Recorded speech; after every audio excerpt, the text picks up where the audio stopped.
Bismillah. Assalamualaikum warahmatullahi wabarakatuh.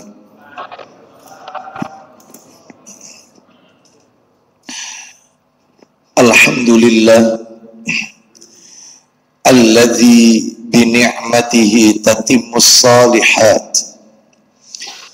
Wa ashhadu an la ilaha illallah wahdahu la syarika lah wa ashhadu anna Muhammadan abduhu wa rasuluh. Ya ayyuhalladzina amanu taqullaha haqqa tuqatih wa la tamutunna illa wa antum muslimun. Amma ba'du, fa inna asdaqal hadisi kitabullah wa khairal hadi hadi Muhammadin sallallahu alaihi wasallam wa syarral umuri muhdatsatuha wa kulla muhdatsatin bid'ah wa kulla bid'atin dhalalah wa kulla dhalalatin finnar. Ikhwan wa akhwati fillah, bapak-bapak, ibu-ibu, kaum muslimin dan muslimah, jamaah salat maghrib Masjid Mujahidin yang semoga dimuliakan oleh Allah Subhanahu wa ta'ala, kepada segenap pengurus takmir Masjid Mujahidin yang semoga dirahmati oleh Allah Subhanahu wa ta'ala. Tidak ada kata yang patut kita ucapkan di malam hari ini selain rasa syukur kita kepada Allah Tabaraka wa ta'ala atas segala karunia nikmat yang telah Allah berikan kepada kita. Dan di antara sekian banyak kenikmatan-kenikmatan yang Allah limpahkan kepada kita dan kita rasakan pada malam hari ini adalah Allah Subhanahu wa ta'ala memberikan kita nikmat sehat, nikmat kesempatan, kemudahan untuk melangkahkan kaki di salah satu rumah Allah dari sekian banyak rumah-rumah Allah yang ada di muka bumi ini, yaitu Masjid Mujahidin, dalam rangka melaksanakan amalan-amalan ketaatan kepada Allah Subhanahu wa ta'ala. Diawali dengan salat maghrib berjamaah, dilanjutkan dengan talabul ilmi, dan berakhir dengan melaksanakan salat isya yang dikerjakan secara berjamaah pula. Semoga gerak yang kita gerakkan, langkah yang kita langkahkan, dan seluruh amal ketaatan yang kita lakukan pada malam hari ini tercatat di sisi Allah sebagai pemberat timbangan amal kebajikan kita kelak di yaumil qiyamah. Sebagaimana Allah Subhanahu wa ta'ala berfirman di dalam Al-Quranul Karim, yang saya yakin di antara kita sudah pada hafal ayat ini, minimal ayat ini familiar di telinga kita. Allah berfirman di surat Yasin, surat yang ke-36, di ayat yang ke-12, Allah berfirman, inna nahnu nuhyil mauta wa naktubu ma qaddamu wa asarahum wa kulla syai'in ahsaynahu fi imamin mubin.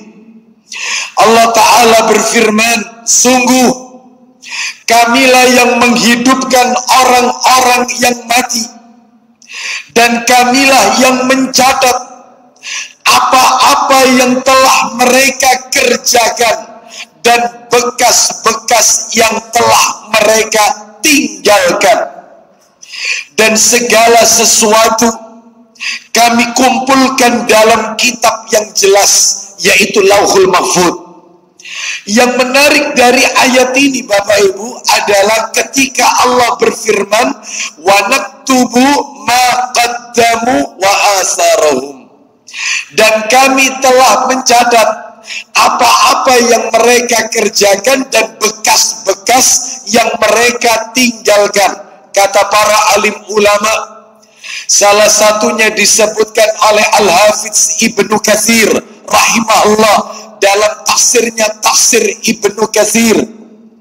Yang dimaksud dengan Allah mencatat bekas-bekas yang telah mereka tinggalkan adalah Allah mencatat langkah kaki hamba-hamba Allah yang dipergunakannya semasa hidup di dunia untuk menuju ke tempat-tempat yang diridhoi oleh Allah Azza wa Jalla, seperti yang Bapak Ibu lakukan malam hari ini. Melangkahkan kaki ke masjid untuk menunaikan sholat berjamaah, melangkahkan kaki untuk menuntut ilmu, melangkahkan kaki untuk bersilaturahim dengan keluarga kita, dan seterusnya. Mudah-mudahan apa yang kita lakukan pada malam hari ini diterima dan diridhai oleh Allah Subhanahu wa ta'ala. Bahkan lebih dari itu Bapak Ibu sekalian, Rasulullah sallallahu alaihi wasallam dalam sebuah hadis yang diriwayatkan oleh Ibnu Majah, Ibnu Huzaimah, dan Ibnu Hibban dalam kitab Sahih Targhib wa Tarhib, bersumber dari sahabat Abu Sa'id Al-Khudri radhiyallahu anhu. Dia berkata, Rasulullah sallallahu alaihi wasallam bersabda, saya belum baca hadis ini, merinding saya karena begitu mulia hadis ini. Nabi sallallahu alaihi wasallam bersabda, "Ma min ahadin yakhruju min baitihi mutatahhiran hatta ya'tiyal masjida fayusalli fihi ma'al muslimin aw ma'al imam thumma yantadhiru as-salata allati ba'daha illa qalatil malaika Allahumma ighfir lahu Allahumma arhamhu." Yang artinya Rasulullah sallallahu alaihi wasallam beliau pernah bersabda, tidaklah seseorang yang keluar dari rumahnya dalam keadaan suci, berarti wudhunya di rumah Bapak Ibu, lalu dia datang ke masjid, salat di dalam masjid tersebut bersama kaum muslimin atau bersama imam, kemudian mereka menunggu salat yang berikutnya, persis seperti yang kita lakukan malam hari ini.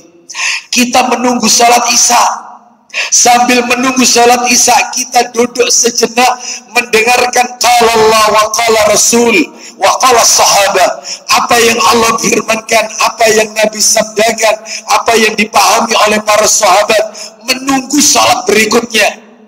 Kecuali para malaikat berkata kepada orang yang ada di masjid itu, Allahumma ighfir lahu Allahumma arhamhu, ya Allah ampuni orang ini, ya Allah rahmatilah dia, rahmati orang ini.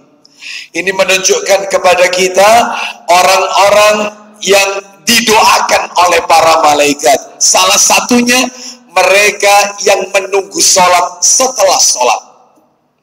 Mudah-mudahan kita diberikan keistiqomahan oleh Allah untuk bisa melakukan amalan-amalan seperti ini. Dan kita terus diberikan oleh Allah hati kita, hati yang mu'allaqun fil masajid, hati yang selalu terikat, tergantung dengan masjid. Dimanapun dia berada, kapanpun itu, maka yang selalu ia cari, ia rindukan rumah Allah Azza wa Jalla. Artinya dia selalu memakmurkan rumah Allah, masjid-masjidnya. Bapak Ibu sekalian rahimani wa rahimakumullah, malam hari ini kajian kita terakhir kalau tidak salah pertemuan kita di bulan Agustus Bapak Ibu, menurut catatan saya. Karena di bulan September saya uzur di Masjid Mujahidin. Terakhir di bulan Agustus, menurut catatan saya menjelaskan tentang birrul walidain. Betul. Mungkin ada yang masih mencatat. Birrul walidain, berbakti kepada kedua orang tua. Kalau ada yang mencatat, mungkin tolong saya diberitahu sampai di mana itu. Saya menjelaskan birrul walidain itu tentang apa babnya. Nggak ada yang nyatat ya? Nggak ada yang mencatat. Baik, kalau nggak ada yang nyatat, kotoran. Hah? Hah? Oh, derajat di surga. Oh, ya itu sudah. Itu sebelumnya itu. Iya. Setelah itu baru kemudian birrul walidain. Baik. Bapak Ibu sekalian rahimani wa rahimakumullah. Kalau begitu malam hari ini kita akan berganti bab. Masih seputar masalah-masalah adab, masalah etika, ensiklopedi adab. Malam hari ini saya ingin menjelaskan tentang menggemarkan salat-salat sunnah, menumbuh suburkan salat-salat sunnah. Dan mohon maaf, ini termasuk yang sering kali disampaikan oleh para alim ulama. Salah satu di antara tanda-tanda kecil kiamat, tanda-tanda kecil kiamat adalah mereka meremehkan sholat sunnah. Jadi kalau mereka masuk masjid, mereka hanya buang hajat saja. Mereka cuma buang air kecil. Mereka tidak berwudu setelahnya lalu sholat 2 rakaat tahiyatul masjid. Ya, ini termasuk tanda-tanda kecil kiamat. Apalagi kalau kita lihat realita di masyarakat kita, tidak sedikit di antara kaum muslimin yang meremehkan sholat sunnah. Saya bisa memahami mereka meremehkan sholat sunnah. Salah satu sebabnya mereka salah dalam mengartikan definisi sunnah menurut fikih. Sunnah menurut fikih, mereka selalu mengartikan sunnah menurut fikih yaitu jika dikerjakan mendapatkan pahala, jika tidak dikerjakan maka tidak berdosa. Inilah definisi sunnah menurut fikih. Maaf yang perlu dikoreksi, yang perlu mindset kita harus kita rubah. Gara-gara definisi ini sehingga mereka meremehkan halah sunnah kok gak dilakoni, ya gak apa-apa, gak dosa. Kalau dikerjakan dapat pahala, kalau tidak dikerjakan gak dosa. Dalam sunnah ya ini harus dirubah. Nah, terus dirubahnya begini yang benar. Sunnah menurut versi fikih ya, kita nggak bahas versi tauhid yang lain. Fikih. Sunnah itu definisinya adalah amal ibadah yang jika kita kerjakan dapat pahala, jika tidak kita kerjakan alias ditinggalkan rugi besar. Itu definisi yang benar itu. Sehingga dia tidak akan pernah meremehkan yang sunnah, termasuk sholat sunnah. Saya tanya sama panjenengan, saya yakin Bapak Ibu pasti hafal, dalilnya pasti tahulah. Saya tanya kepada Bapak Ibu, sholat sunnah 2 rakaat sebelum subuh, 2 rakaat sholat sunnah fajar, qobliyah subuh, sebelum subuh 2 rakaat, itu ganjarannya apa Bapak Ibu? Ganjarannya lebih baik daripada dunia beserta seluruh isinya. Bayangkan, lebih baik daripada dunia beserta seluruh isinya. Lah yang namanya dunia beserta seluruh isinya, ada Masjidil Haram, ada Ka'bah di dalamnya, namanya dunia beserta isinya. Ada Masjid Nabawi, ada Raudhah. Coba. Lalu kemudian juga ada Masjidil Aqsa, tempat yang penuh dengan keberkahan, Baitul Maqdis. Lalu tempat-tempat mustajabah yang lainnya. Baik, saya tanya sekarang, kira-kira ya, kalau meninggalkan 2 rakaat sebelum subuh, itu kira-kira tidak mengapa atau rugi? Selesai. Maka tolong mulai sekarang mindset kita harus dirubah. Harus dirubah. Karena apa? Karena jangan meremehkan sunnah. Makanya malam hari ini sengaja materinya saya ingin mengajak Bapak Ibu sekalian tentang menggemarkan sholat sunnah, supaya materinya tertata dengan baik, tidak melebar kemana-mana. Materinya saya bagi menjadi 2 saja, hanya 2 saja, tapi agak panjang. 2 ini. Yang pertama, saya akan sampaikan tentang keutamaan sholat sunnah secara umum. Jadi saya tidak bahas keutamaan sholat duha, enggak. Saya tidak akan menyentuh keutamaan sholat tahajud, enggak. Saya tidak akan membahas keutamaan sholat sunnah isra suruh, enggak. Itu khusus. Yang saya maksud ini adalah keutamaan sholat sunnah secara umum. Jadi panjenengan tahiyatul masjid, qobliyah, ba'diyah, duha, tahajud, witir, isyraq atau suruh, ya, sholat sunnah istisqa minta hujan, sholat sunnah istikharah karena pilihan yang membingungkan, sholat sunnah taubat, sholat sunnah ba'da wudhu. Ini total semuanya. Apa keutamaannya, Ustaz? Saya tidak bahas keutamaan tahiyatul, enggak, itu khusus. Keutamaan sholat sunnah duha itu khusus. Saya nggak bahas itu. Yang saya sampaikan sekarang keutamaan sholat sunnah secara global, umum dulu, umum. Nanti per sholat itu ada keutamaannya. Bahas tahajud ada keutamaannya. Bahas masalah witir ada. Bahas masalah tarawih ada keutamaannya. Saya nggak bahas yang itu khusus. Saya akan bahas global dulu, global. Total sholat sunnah itu apa keutamaannya? Supaya kita tidak meremehkan sholat sunnah. Ya, baik. Itu nomor 1 yang akan saya sampaikan. Jadi keutamaan sholat sunnah secara umum. Yang nomor 2, ini nomor 2. Macam-macamnya sholat sunnah dan dalilnya. Macam-macam sholat sunnah dan dalil-dalilnya. Sholat sunnah itu ada berapa macam, terus dalilnya di mana? Baik, Bapak Ibu sekalian, rahimani wa rahimakumullah. Kita bahas ya satu persatu. Yang pertama, apa tadi yang pertama, masih ingat? Keutamaan sholat sunnah secara umum, global, umum. Saya akan sampaikan keutamaannya Bapak Ibu sekalian, ada 3. Ada 3 keutamaannya. Saya sebutkan 3. Yang pertama, keutamaan sholat sunnah. Silakan dibuka 3 dalil. Saya sampaikan 3 keutamaan sholat sunnah secara umum. Silakan dibuka kitab Ibnu Majah. Betul. Ibnu Majah, nomornya agak ke belakang. Nomornya 1181. 1181 Ibnu Majah. 1181. Ya, saya bacakan, siap terjemahnya.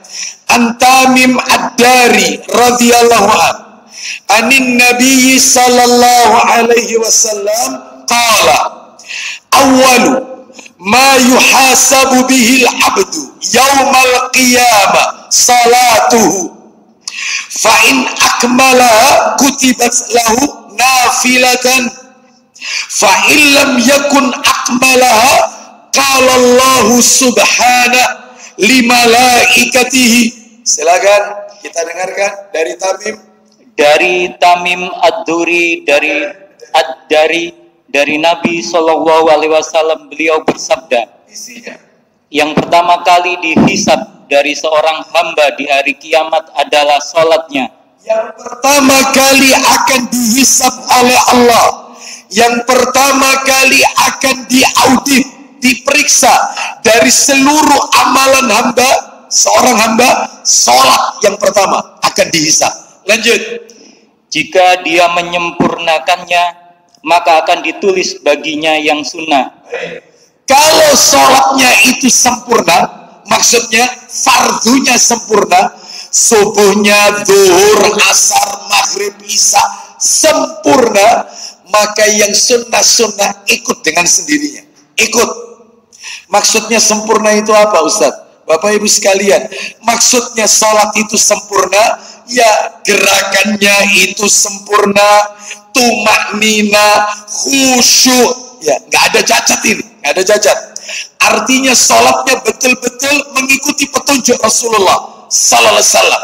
Kalau 5 waktu ini, subuh, zuhur, asar, maghrib, isya sempurna, yang sunnah-sunnah, yang qobliyah, ba'diyah, duha, tahajud, witir, ikut dengan sendirinya. Nggak pakai diperiksa, pasti ikut. Tetapi, silakan. Dan jika dia tidak menyempurnakannya, apabila sholat fardunya tidak sempurna, 5 waktunya tidak sempurna, contohnya 5 waktunya tidak sempurna itu gimana? Bisa jadi sholatnya banyak kesalahan. Contohnya, ketika sholat tidak khusyuk, ketika sholat tidak tumaknina, tergesa-gesa sholatnya. Contoh ini, sholat yang tidak sempurna, yang barusan kita dengarkan. Contoh, Allahu Akbar. Tak deken di duitku. Ibu-ibu terutama, masa apa ya enak ya. Allahu Akbar. Alhamdulillahirabbil alamin arrahmanir rahim maliki yaumiddin. Iyyaka na'budu wa iyyaka ihdinas siratal mustaqim. Terus angop. Allahu Akbar. Melirik kanan, melirik kiri. Allahu Akbar. Dia mengingat semua yang ada di luar sholat. Berarti gak sempurna ini sholatnya. Tidak tumanina, tidak khusyuk. Ulang lagi. Apabila sholat 5 waktunya tidak sempurna, lanjut. Allah berfirman, apabila jika dia menyempurnakannya, maka akan ditulis baginya yang sunnah. Dan jika dia tidak menyempurnakannya, Allah waktunya tidak sempurna, maka Allah berfirman kepada malaikatnya. Allah berfirman kepada para malaikat. Duh, ini perhatikan, makanya jangan diremehkan. Apa firman Allah? Unduru hal tajiduna li abdi min tatammu. Silakan. Lihatlah, apakah kalian menemukan pada hambaku dari sholat sunnahnya? Coba kalian cek apakah hambaku ini punya sholat sunnah. Penting Pak, sholat sunnah ini. Jangan diremehkan. Allah nanti akan tanya sama malaikat pencatat amal. Hambaku ini punya sholat sunnah atau tidak? Entah qobliyah, entah ba'diyah, entah sholat sunnah ba'da wudhu, entah istikharah, entah istisqa, minta hujan, entah sholat gerhana matahari, entah sholat gerhana bulan, pokoknya sunnah. Jangan diremehkan. Allah tanya, apakah hambaku ini punya sholat sunnah? Lanjut, silakan. Maka sempurnakanlah dengan sholat sunnah tersebut dari sholat wajibnya yang hilang. Sempurnakan sholat fardunya yang cacat itu dengan sholat sunnahnya. Berarti kalau begitu kesimpulannya, fungsinya sholat sunnah ini adalah untuk menutupi, menyempurnakan dari fardunya yang tidak sempurna. Jangan diremehkan. Itu dalil pertama. Kan saya janji 3. Dalil kedua, pentingnya sholat sunnah, keutamaan sholat sunnah. Jadi kalau gitu kesimpulannya apa Ustadz? Yang pertama, ya tadi saya sampaikan. Anda simpulkan, keutamaan sholat sunnah menyempurnakan fardunya yang tidak sempurna. Itu aja, disimpulkan sendiri. Dalil yang kedua, minta tolong Ustaz, Sahih Targhib wa Tarhib jilid 1. Oh, enggak bawa saya. Baik, enggak ada. Disebutkan yaitu di dalam Sahih Targhib wa Tarhib. Ya. Kalau tidak salah nomornya 385, Bapak Ibu sekalian. 385. Atau bisa kita lihat di dalam Sahih Muslim. Ya. Di dalam Sahih Muslim itu bisa kita lihat. Sebentar, saya carikan di Sahih Muslim itu kalau tidak salah, ada Sahih Muslim ya? Ada. Silakan bisa dibuka Sahih Muslim itu nomornya adalah ya. Nomornya bisa kita lihat. Ini catatan kakinya. Nah, ini nomor 443. 443. Coba kita dengarkan baik-baik. 443 dari Rabi'ah bin Ka'ab al-Aslami. Betul? Silakan dibaca yang keras. Silakan. Dari Rabi'ah bin Ka'ab al-Aslani radhiyallahu an katanya, pada suatu ketika aku bermalam bersama Rasulullah sallallahu alaihi wasallam. Bermalam bersama Rasulullah sallallahu alaihi wasallam. Nama orangnya Rabi'ah bin Ka'ab al-Aslami. Lanjut, radhiyallahu anhu. Silakan. Maka aku bawakan untuk beliau air wudhu dan untuk keperluan lain-lainnya. Jadi dia menyiapkan air untuk Nabi, untuk wudhu, untuk yang lain-lainnya juga. Terus kemudian beliau bersabda kepadaku. Nabi bilang sama Rabi'ah bin Ka'ab, silakan. Tanyakanlah kepadaku apa yang hendak kamu tanyakan. Nabi sallallahu alaihi wasallam sebenarnya arti yang benar, mintalah. Minta. Apa yang kau inginkan dari aku? Karena Nabi merasa semua kebutuhannya Nabi itu dipenuhi. Kebutuhan untuk air wudhu itu dan seterusnya oleh Rabi'ah bin Ka'ab. Makanya Nabi nawari, apa yang mau kau minta dariku? Kau minta apa dariku? Lanjut, silakan. Jawabku, Rabi'ah bin Ka'ab al-Aslami radhiyallahu anhu menjawab, as'aluka murafaqataka fil jannah. Silakan. aku berharap semoga aku dapat menemani Anda kelak di surga. Aku ingin wahai Rasulullah bisa bersama dengan Anda di surga. Bukan hanya di dunia bersama Anda, di surga juga bersama Anda. Hanya itu yang tak inginkan. Terus kemudian apa kata Nabi? Apa yang harus kulakukan? Apa yang harus aku lakukan? Terus apa kata Nabi kepada Rabi'ah bin Ka'ab al-Aslami? Silakan. Tanya beliau, masih adakah yang lain? Permintaanmu yang lain selain itu? Jawabku, hanya itu saja ya Rasulullah. Rasulullah, hanya itu yang aku minta. Aku kepingin mendampingi Anda sampai di surga nanti.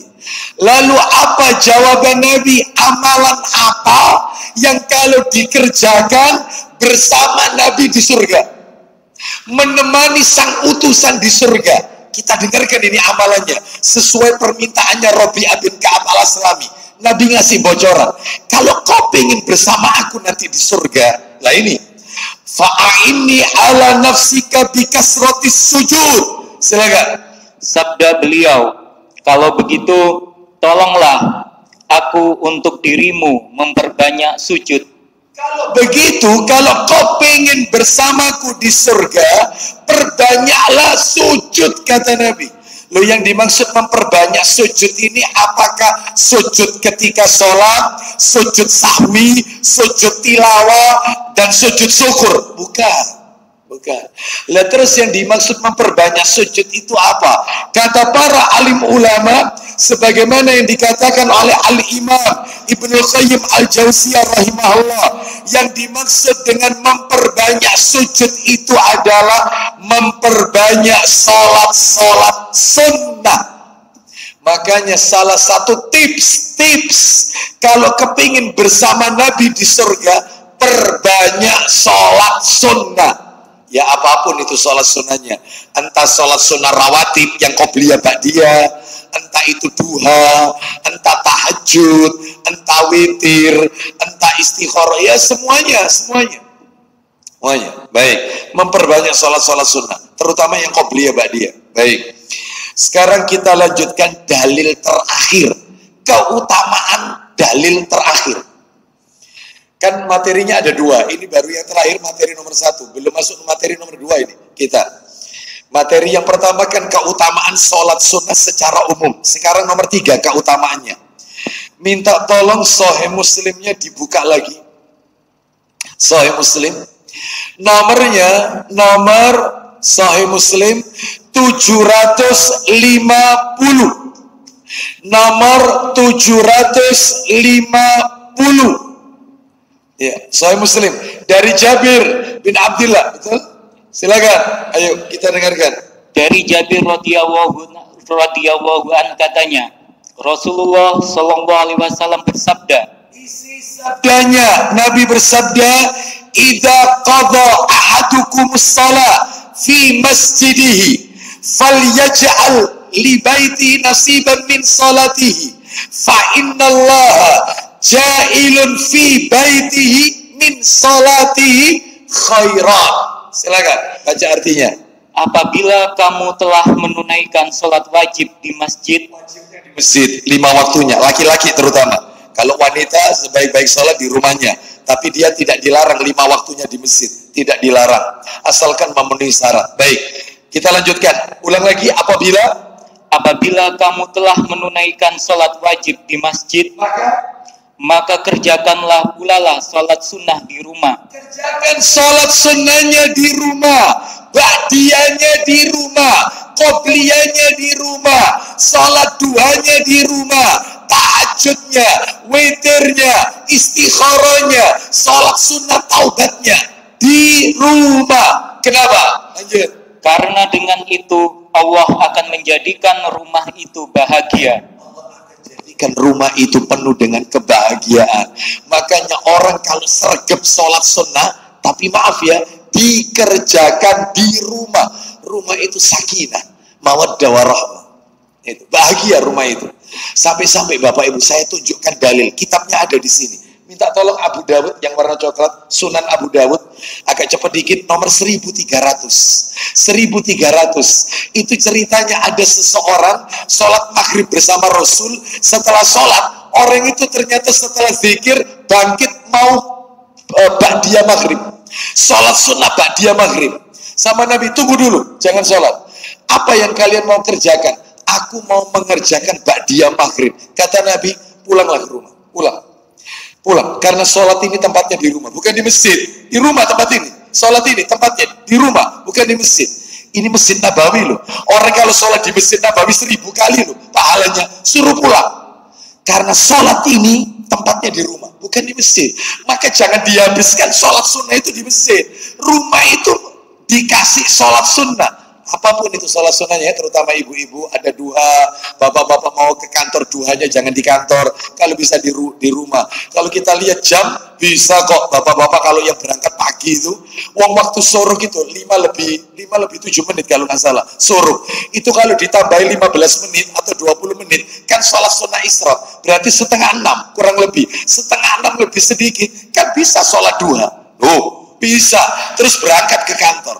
Nah, seperti itu. Tolong upayakan sunnah ini di rumah, sholat sunnah ini. Ya, baik. Silakan Ustaz. 1300. Ayo, silakan. Dari Ka'ab bin Ujrah bahwasannya Nabi SAW pernah datang berkunjung ke Masjid Bani Ashhal. Terus. Beliau mengerjakan sholat maghrib di dalamnya. Setelah mereka selesai sholat, beliau melihat mereka sedang mengerjakan sholat sunnah sesudah maghrib. Baik, sholat sunnah sesudah maghrib di masjid. Dalam riwayat yang lain, Masjid Nabawi. Lanjut teruskan. Lalu beliau bersabda, Apa kata Nabi? sholat ini adalah sholat untuk dikerjakan di rumah-rumah. Nah, masih ada? Masih ada? Sudah ya? Sholat ini dikerjakan di rumah-rumah, bukan di masjid. Suruh pulang orang itu oleh Nabi. Ini menunjukkan, lah kalau rumahnya jauh Ustaz, Gimana? Boleh. Bukan berarti dilarang ya, bukan berarti dilarang. Silakan qobliyah, ba'diyah di masjid boleh. Hanya saja yang afdol itu di rumah. Wallahu a'lam bishawab. Baik, berarti kalau begitu kesimpulannya keutamaan sholat sunnah ini ada 3 yang sudah kita pelajari tadi. Masih ingat nomor 1 apa keutamaannya? Untuk menyempurnakan fardunya yang tidak sempurna. Nomor 2, keutamaannya sholat sunnah apa? Agar bisa berkumpul bersama Rasulullah di mana? Di surga. Itu. Yang ketiga, ya, kalau sholat sunnah itu dikerjakan di rumah, maka rumah itu akan dibuat oleh Allah bahagia. Loh, jelas kan? Lewat. Nomor 2 sekarang materinya. Materi terakhir. Lah ini yang agak panjang. Mudah-mudahan waktunya cukup. Materi yang kedua adalah macam-macam sholat sunnah dan dalil-dalilnya. Saya sebutkan dulu totalnya, macam-macamnya, dalilnya menyusul. Kalau memang waktunya cukup, baru kita kasih satu persatu dalil-dalilnya. Saya sebutkan dulu, macam-macam sholat sunnah. 1, ya, maaf Bapak Ibu, sebelum saya sampaikan satu persatu, yang kami sampaikan ini sholat sunnah, ini yang diajarkan oleh Nabi Sallallahu Alaihi Wasallam berdasarkan hadis yang sahih. Jadi nanti kalau panjenengan ada yang tidak kami sebutkan, loh, ono sholat iki kok gak disebut. Nah nanti maka saya akan tunjukkan. Ternyata riwayatnya adalah dhaif, hadisnya dhaif, ya. Sehingga yang kami pilihkan ini yang sahih-sahih, yang Nabi ajarkan berdasarkan riwayat yang sahih. Apa saja itu? 1, yang pertama adalah sholat kusuf. Kusuf itu sholat gerhana matahari, sholat sunnah kusuf. Yang kedua, sholat sunnah khusuf. Kha, pakai kha. Kalau tadi pakai kaf, ini pakai kha. Khusuf, apa itu kebalikannya? Sholat sunnah gerhana bulan. Makanya ada ayat bunyinya gimana? Wa khasafal qamar. Nah, itu ya. Itu jadi gerhana bulan, khusuf. Yang ketiga, salat yang dikerjakan di Miqat Zulhulaifah. Jadi kalau musim haji atau musim umrah, miqatnya jamaah haji atau umrah itu kan ada beberapa. Salah satunya ada yang namanya Miqat Zulhulaifah, yang sekarang terkenal dengan nama Bir Ali. Nah, di situ ada masjid. Terus Nabi bersabda, "Salli fi hadzal wadi al-mubarak." Salatlah kalian di lembah ini karena lembah ini penuh dengan keberkahan. Jadi itu dulu lembah, terus dibangunkan masjid karena sebagai tempat miqat. Itu kalau jamaah hajinya berangkatnya dari Madinah. Tapi kalau misalnya dari Indonesia langsung menunaikan haji atau umrah, mikotnya di tengah laut, ya lam-lam, 40 menit sebelum pesawat landing. Itu makanya 1 jam sebelumnya itu pilotnya atau co-pilotnya akan menginfokan kepada jamaah, sesaat lagi kita akan melewati mikot ya lam-lam. Bagi yang ingin memakai baju ihram, berniat ihram untuk haji atau umrah misalnya ya, maka harap mempersiapkan, baru ganti di atas pesawat. Itu ya. Loh Ustaz, gantinya itu mikotnya bukan Jeddah, nggak ada. Bandara Jeddah bukan tempat mikot. Jadi kalau ada fatwa MUI atau mungkin jamaah KBIH yang mikotnya itu ngambil mikotnya itu di Bandara Jeddah, menyelisih sunnah. Jeddah itu sudah ada di zaman Nabi. Kota Jeddah sudah ada di zaman Nabi. Tapi Nabi tidak pernah menjadikan kota Jeddah sebagai tempat mikot. Yang ada itu Qornul Manazil, ya Bir Ali atau Zulhulaifah, ya Lam-Lam atau Alam-Lam, nama lainnya, beberapa tempat yang lain. Zatu Irq untuk penduduk Irak itu ada namanya Zatu Irq, Ya, itu bagi mereka. Jadi semuanya untuk Asia, Indonesia, Malaysia, Singapura itu ya kalau tidak ya lam-lam, ya itu tadi. Kalau langsung dari Surabaya atau Jakarta langsung Madinah berarti mikotnya Zulhulaifa Bir Ali. Ya, baik. Kita lanjutkan. Jadi di situ ada masjid di lembah itu. Nah, itu kata Nabi, sholatlah kalian di lembah ini, sholli fi hadzal wadi al mubarak, karena lembah ini penuh dengan keberkahan. Jadi sholat di situ niatnya apa Ustaz? Niatkan tahiyatul masjid, niatkan plus mencari keberkahan, ngalap berkah. Itulah ngalap, karena Nabi sendiri yang bilang, karena lembah ini penuh dengan keberkahan. Memang padat tuh tempatnya mikot jamaah, semua orang pakai baju ihram mulai dari situ. Ya. Baik, kita lanjutkan nomor 3. Nomor 4, salat tahiyatul masjid. Tahiyatul masjid. Ya, saya tidak jelaskan dulu ya. Yang penting satu persatu dulu saya sebut. Yang nomor 5, salat sunnah ba'diyah Jumat. Salat sunnah ba'diyah Jumat. Yang tidak ada itu qobliyah Jumat. Nggak ada. Jadi kalau ada sebagian masjid, kalau habis adzan pertama, yang adzannya 2 kali, nggak masalah. Masjid itu adzan 2 kali nggak masalah. Asalkan betul-betul mengikuti tuntunan. Ya, adzan pertama sama adzan kedua itu jaraknya nggak pendek, lama. Ya, lama. Sebagaimana kalau kita lihat di Mekah, di Madinah, adzan pertama Jumatan itu sama adzan kedua lama, hampir 1 jam, 30 menit lebih. Saya lanjutkan dikit ya. Hampir 30 menit lebih, hampir itu, bahkan lebih, bisa lebih ya, baru adzan kedua. Lah adzan kedua itu khotib naik mimbar berarti ya. Dan saya yakin Masjid Mujahidin adzan Jumatnya sekali ya.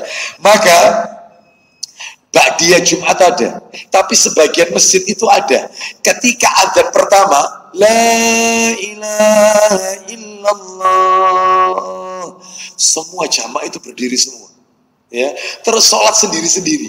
Itu kalau Anda tanya, lu sholat apa panjenengan? Dari tadi duduk, kok dengar habis adzan, terus sekarang sholat. Qobliyah Jumat Ustaz. Nggak ada. Yang ada itu ba'diyah Jumat.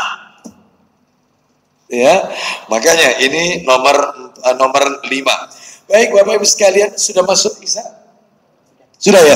Silakan dikumandangkan adzan Isya lebih dahulu. Setelah itu nanti kita lanjutkan sisanya. Wassallallahu ala nabiyyina wa ala alihi washabihi wasallam.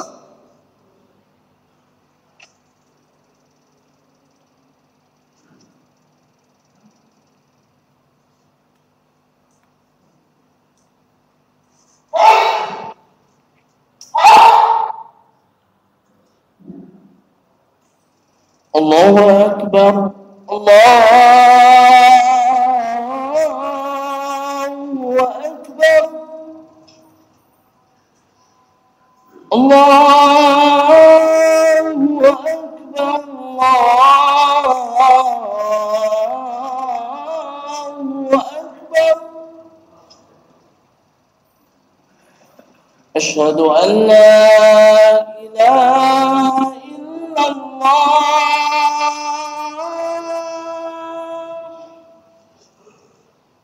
أشهد أن لا إله إلا الله.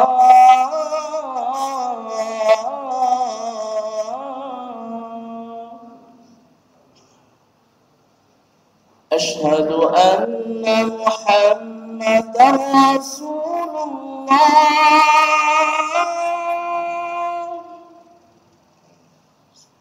أشهد أن محمدا. حي على الصلاة. حي على الصلاة.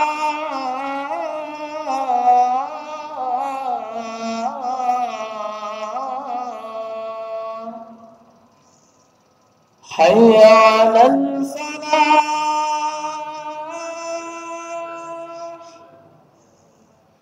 حي على الفلاح.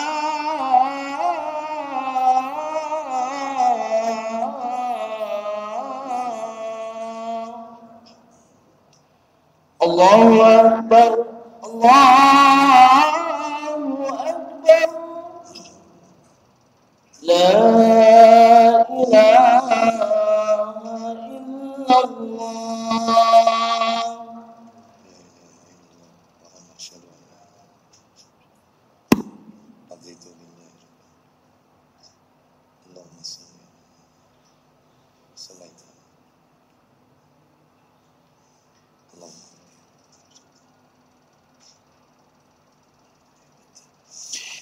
Alhamdulillah wassalatu wassalamu ala Rasulillah wa ba'd. Kita lanjutkan Bapak Ibu yang nomor 6. Salat sunnah istisqa, minta hujan. Nomor 6. Salat sunnah istisqa, minta hujan. Yang ketujuh, nah ini jarang ini. Jarang kita lakukan nomor 7 ini. Yang ketujuh adalah salat sunnah 2 rakaat setelah mimpi buruk. Salat sunnah 2 rakaat setelah mimpi buruk. Riwayatnya Muslim ini Bapak Ibu sekalian. Kitabnya ada ini di depan saya, bahkan di samping ini ada. Kalau tidak salah itu nomornya di Sahih Muslim, nomornya 2111. 2111 itu dalilnya. Jadi Nabi mengajarkan mimpi itu ada 3 kata Nabi. Ya, ketemu Ustaz. 2111. Coba kita pengen tahu. Ya, kita pengen tahu. Silakan. Ayo. Dari Abu Hurairah radhiyallahu an dari Nabi sallallahu alaihi wasallam sabdanya, apabila hari kiamat telah dekat, jarang mimpi seorang muslim yang tidak benar. Mimpi yang paling benar ialah mimpi yang selalu berbicara benar. Dan mimpi seorang muslim adalah sebagian dari 45 macam nubuwah wahyu. Mimpi itu ada 3 macam. Mimpi itu ada 3 macam. Satu mimpi yang baik adalah kabar suka dari Allah. Mimpi yang baik, kabar suka, kabar baik dari Allah. Mimpi yang baik-baik. Yang kedua, mimpi yang menakutkan atau menyedihkan datangnya dari setan. Mimpi yang menyedihkan, menakutkan, itu datang dari syaitan. Misalnya nih, seseorang bermimpi ketemu orang tuanya yang telah wafat. Ternyata di dalam mimpinya itu dia melihat orang tuanya, badannya itu gemuk, ya, seperti masa mudanya dulu. Terus tersenyum, berseri-seri meskipun dia nggak bicara, meskipun nggak ngomong. Tersenyum sehingga anaknya itu senang lihat orang tuanya, misalnya. Lah ini mimpi baik Bapak Ibu. Kabar suka dan ada berita baik dari Allah. Enak bapaknya di alam barzah itu, orang tuanya enak. Tapi ternyata ada anak lihat orang tuanya dalam mimpinya, ketemu orang tuanya. Dia cerita sama saya, ya Allah Ustaz, saya lihat orang tua saya Ustaz dalam mimpi itu ketemu Ustaz. Ya Allah, jadi kurus, terus badannya itu kayak ada luka-luka, ya. Saya ajak ngomong ini dia enggak ngomong, ya. Seperti orang itu kayak sedih dan seterusnya. Badannya kurus. Ya, saya katakan itu datang dari syaitan. Gak usah pakai diramesi, kirim Fatihah. Gak usah. Karena nggak ada tuntunannya soalnya. Yang penting bacakan doa saja. Allahumma firlahu. Kalau yang meninggal ibunya yang dilihat itu ibunya, Allahumma firlaha warhamha wa'afiha wa'fu'anha wa akrim nuzulaha wa wasi' madkhalaha waqsilha bil ma'i wassalji wal barad, dan seterusnya. Doakan aja. Ya, itu dari setan. Bikin kita sedih, kepikiran, itu dari setan. Ya. Terus, lah kalau mimpinya itu misalnya mimpi berpoligami Ustaz.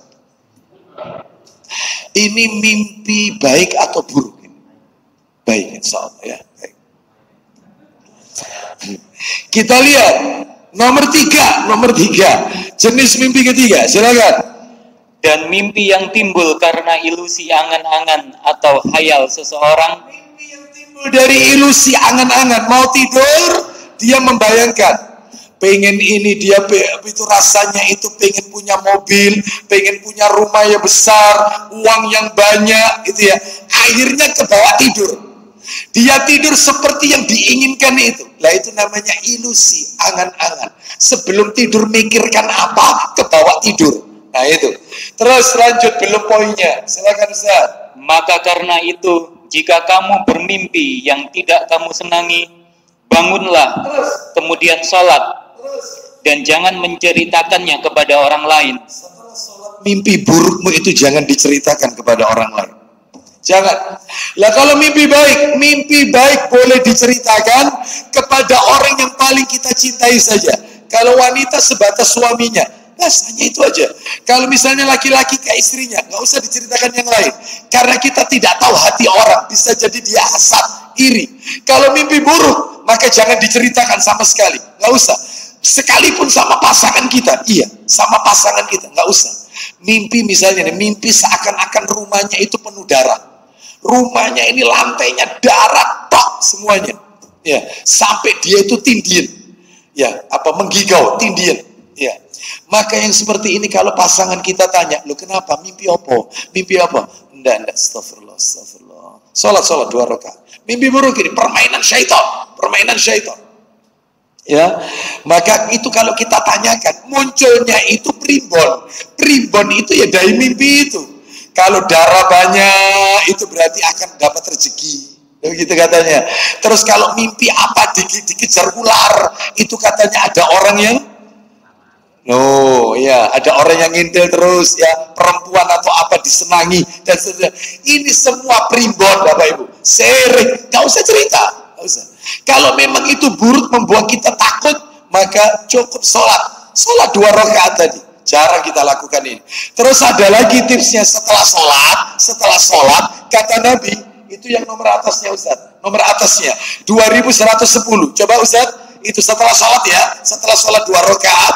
Lanjut Ustaz. Loh, niatnya apa Ustaz sholat itu? Niatnya adalah sholat sunnah berlindung dari mimpi buruk itu, berlindung kepada Allah supaya tidak menjadi kenyataan. Nah itu intinya sholat itu. Suratnya bebas, surat favorit aja, inna atoina kul wallahu ahad, apa favorit kan. Nah, itu terus setelah itu kan mau tidur lagi. Nah itu ada tata caranya, silakan tata caranya, baca Ustaz, ayo. Dari Jabir radhiyallahu an dari Rasulullah sallallahu alaihi wasallam, sabdanya, apabila salah seorang kamu bermimpi dengan mimpi yang tidak disenanginya, mimpi buruk ini, maka hendaklah dia meludah ke kiri 3 kali. Kemudian berlindung 3 kali. Nggak usah. Kasihan suami Bu, ya, yang di samping pasti basah terus itu. Dia pasti tanya, kamu itu loh tiap malam meludahi saya, kenapa?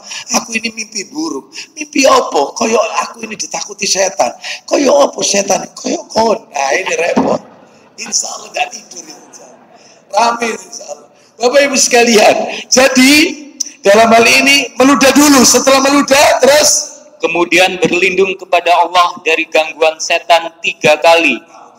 Syaitanirrajim, a'udzubillahi minasyaitonirrajim, a'udzubillahi minasyaitonirrajim. Terus sesudah itu merubah posisi tidur dari posisinya semula. Ketika dia tidur mimpi itu posisinya ngadep kiri, maka dirubah ngadep kanan ketika akan memulainya. Begitu juga tadi habis sholat 2 rakaat, jadi begitu mimpi meludah dulu 3 kali. Terus a'udzubillahi minasyaitonirrajim, a'udzubillahi minasyaitonirrajim, a'udzubillahi minasyaitonirrajim. Ambil air wudu, sholat 2 rakaat. Habis sholat baru, saya tadi mimpi itu tidurnya ngadep mana? Oh terlentang, maka saya miring sekarang. Bukan bantalnya yang dibalik, bukan. Seringkali kan orang kalau mimpi buruk, bantale wali enak, itu salah. Yang benar itu merubah posisi tidur dari posisi yang sebelumnya. Itu baik.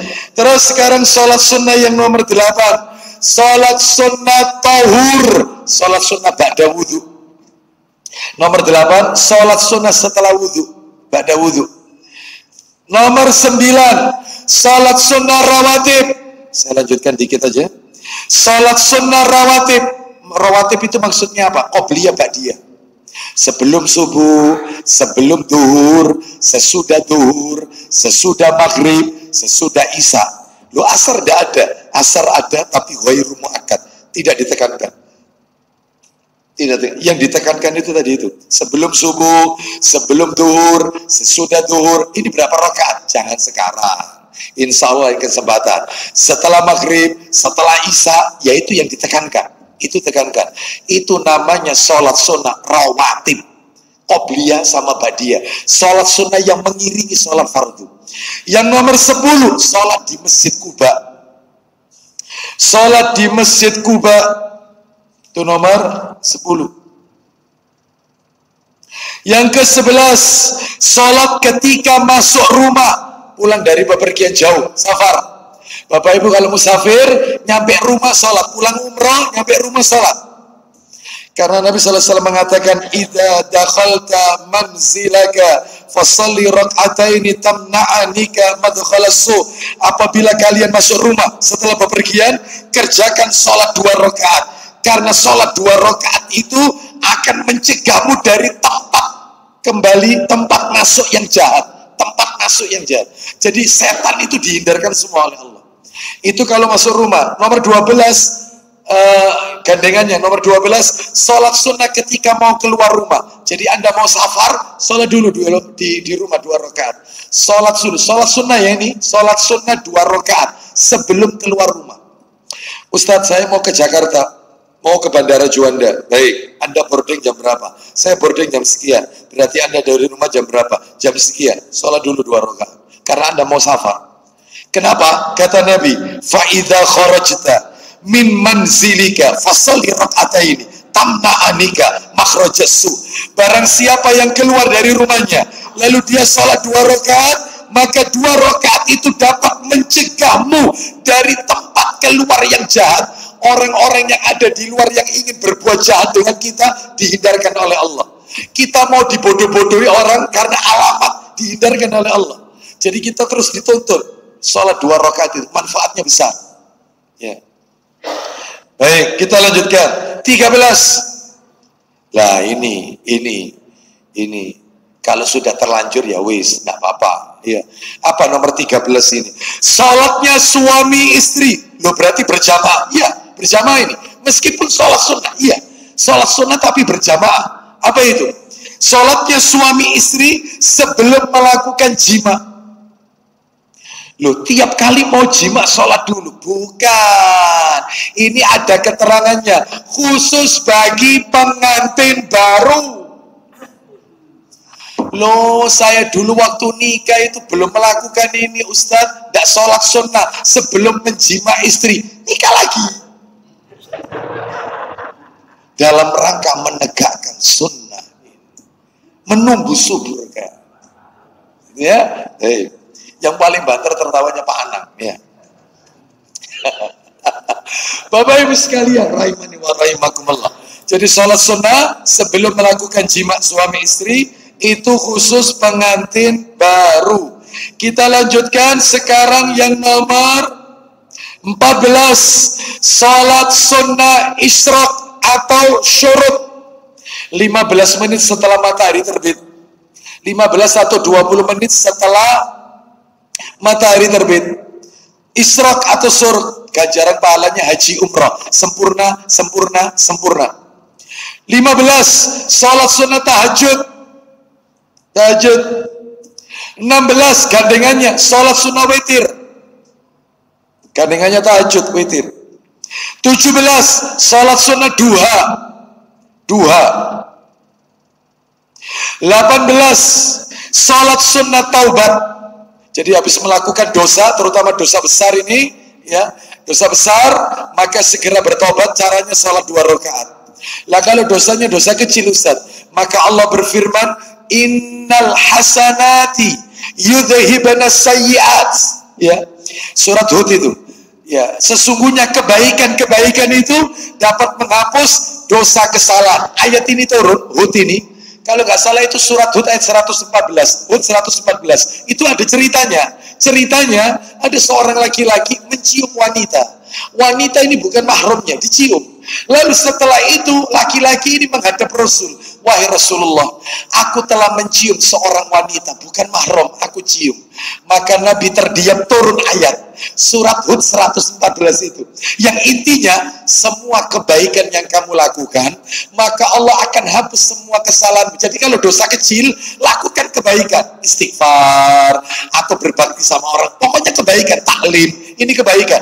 Yang kecil-kecil akan terhapus. Itu kalau dosa kecil. Kalau dosa besar nggak bisa. Harus salah satunya adalah syaratnya sholat sunat taubat, dan dia betul berjanji tidak akan mengulangi lagi dosa itu. Ya, dan diisi sisa hidupnya dengan kebaikan-kebaikan. Itu dosa besar, ada tata caranya. Kalau dosa kecil, yaitu tadi cukup melakukan amal kebaikan, akan terhapus dengan sendirinya. Sholat 5 waktu ini menggugurkan dosa juga. Anda wudhu, katanya Nabi, dosa yang keluar di mana ini mulut, maka semua itu akan keluar bersamaan air yang kita keluarkan setelah kita kumur. Dosa ke apa ini ketika kita basuh wajah, semua dosa yang ditimbulkan dari wajah, apa ini contohnya dari wajah, mata, mulut, ini semuanya luntur. Terus ketika basuh tangan, semua dosa yang dilakukan oleh tangan kita itu berguguran sampai ke bawah kuku-kuku kita, berjatuhan dosa itu. Jadi itu dosa apa Ustaz? Kecil. Yang dosa besar, ada sendiri tata caranya. Ya, baik, kita lanjutkan sholat sunat taubat. Nomor 19, sholat sunat istikharah. Tinggal dikit lagi. Istikharah, karena dua pilihan yang membingungkan. Tapi dua pilihan ini adalah pilihan-pilihan yang penting Bapak Ibu, bukan yang sifatnya mubah, bukan. Contohnya, istrinya bilang sama suaminya, Pak, Mas, masa opo enak meni istikharah di sini? Nggak mungkin lah, masa mau rawan atau soto istikharah? Iya, nggak mungkin. Jadi ini masalah-masalah berat, baru istikharah. Jodoh, nah itu. Ustadz, saya itu anak saya diminta oleh seseorang Ustadz, nador, di khidbah, dipinang, dilihat. 2 orang Ustadz. Yang satunya Ustadz, Masya Allah, anaknya ganteng Ustadz. Ganteng, tinggi, kulitnya putih, ya. Cuman memang belum bisa ngaji Ustadz. Terus jarang ikut taklim, memang belum kenal sunnah Ustadz, belum kenal sunnah. Lah yang satunya Ustadz, memang dia itu tidak seberapa tampan, kulitnya ya tidak putih, ya kulit kita lah, sawo matang, tapi anaknya soleh Ustadz, itu. Seperti itu. Cuman yang pertama itu Ustadz, sogi. Wong datang ke rumah itu mobilnya itu Masya Allah. Lah yang nomor 2 itu gak sogi Ustadz, miskin. Iya. Lah terus kemudian saya itu Ustadz, kalau hati saya Ustadz, ya hati saya itu lebih serak itu yang nomor 2 Ustadz, meskipun gak sugi, itu nomor 2. Ya apa Ustadz, tak istikharah?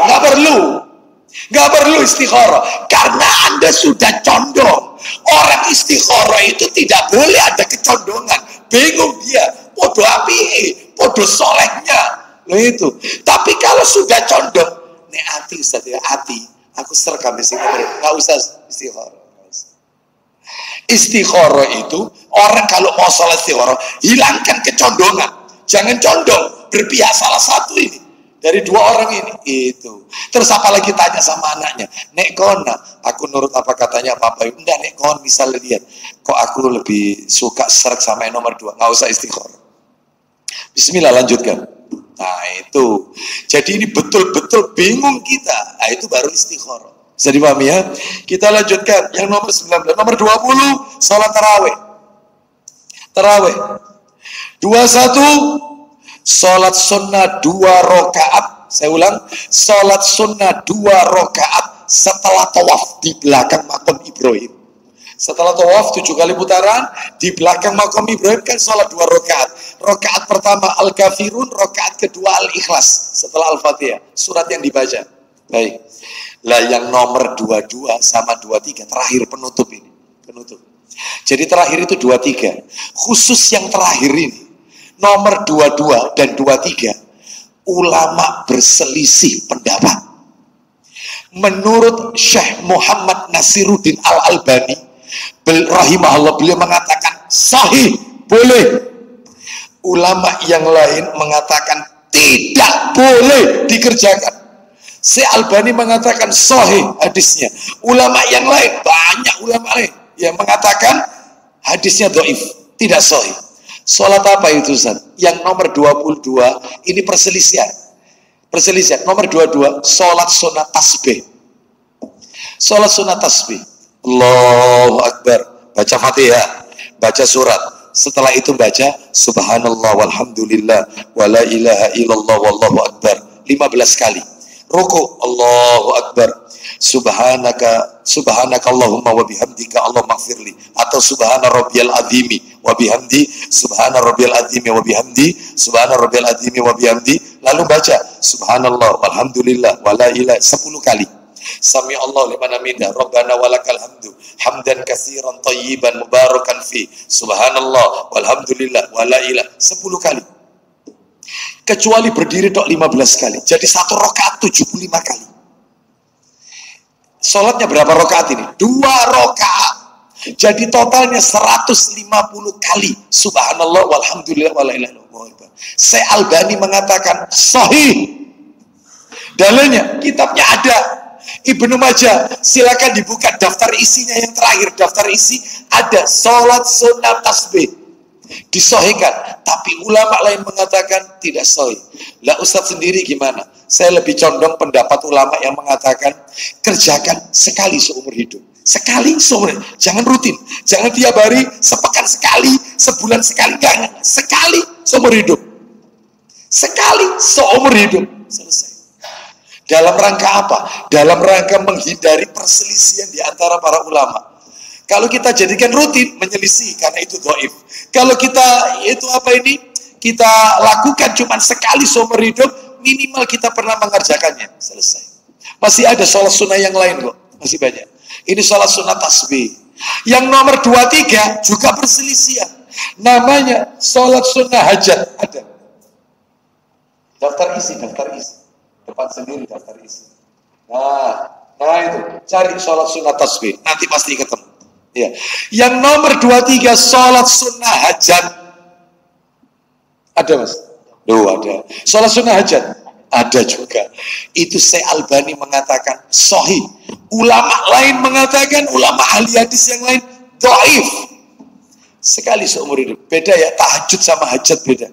Ini wallahu a'lam bishawab. Baik, jadi totalnya berapa? Yang sunnah 21. Kalau mau ditambahkan sama perselisihan tadi 23. Berarti selain 23 tadi dhaif. Contohnya sholat sunnah alfiyah 1000 rakaat batil. Contohnya lagi sholat sunnah malam Mi'raj. Jadi besok Isra Mi'raj malamnya itu sholat sunnah. Itu juga dhaif, Nabi tidak pernah ajarkan.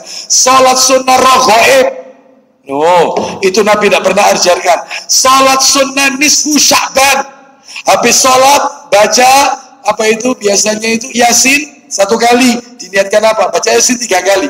Nah ini semua tidak ada dalil yang sahih. Ya, termasuk sholat-sholat sunnah yang lainnya yang beredar di masyarakat. Yang sunnah, betul-betul sunnah sahih 21. Yang masih diragukan karena perselisihan nambah 2. Tasbih sama hajat. Wallahu a'lam bishawab. Sisanya dhaif.